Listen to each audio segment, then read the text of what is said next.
So when I come out to the beach and meditate, there are times where I have these interesting but very insightful things that come to me. One of these things, and I normally don't share them, but I just said, what the heck, is I was sitting and watching a bunch of these birds, the seagulls, on the edge and other little birds on the edge of the water. So when the waves come in and swoosh in, they run because you see new seashells or something may have splashed something up and they'll come and get a bite and nibble. Sometimes they win, sometimes they lose, but they do it. And I've sat and watched them for like a while sitting over here, just like right over my shoulder, um, doing it. Just so you can see one back there now, just running up and observing that. I was like, okay, well, how does that apply to me? And I'm like, it seems crazy because you're like, okay, why are you comparing yourself to a seagull? Well, what I was looking at is that since I've been doing a lot of my meditation and especially meditation of the heart, it's been calming me and allowing things to kind of form before I make quick judgments on them and quick actions, making no quick actions.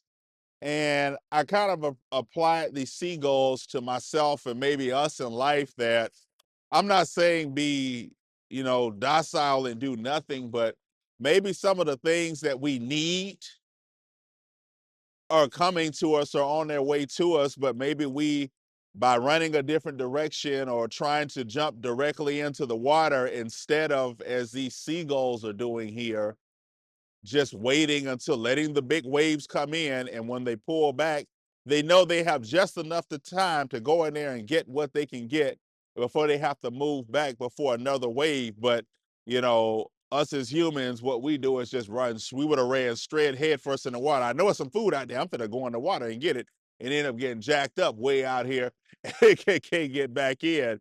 And it's little reflections like that, which a lot of the Egyptians talked about a lot of things like how we man studying and knowing nature and spending nature, and as in man knowing nature, you start to know yourself. And these are observations that aren't often made. It's not using nothing but me sitting at the beach observing the seagulls and seeing how they're taking action. And maybe there are some things in life that I need to and that we need to go and jump head first into the water or do everything. But there's some things we need to watch, because not only are they getting, they're watching. It's a strategy, and they know that they can't get forever.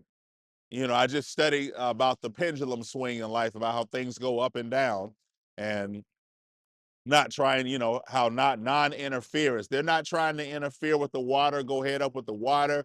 They're not trying to get anything quicker than they may feel or want. They probably in their wants, they just have a whole sea of fish and food down there. But it don't work like that. But they still have the persistence to keep coming back. And many of us don't have the persistence to see a lot of things going. So I really thought this was an interesting nature observation of how the seagull, maybe what can we learn from the seagull and their attainment for their nourishment, their main nourishment, which is food, and how can we apply that to ourselves?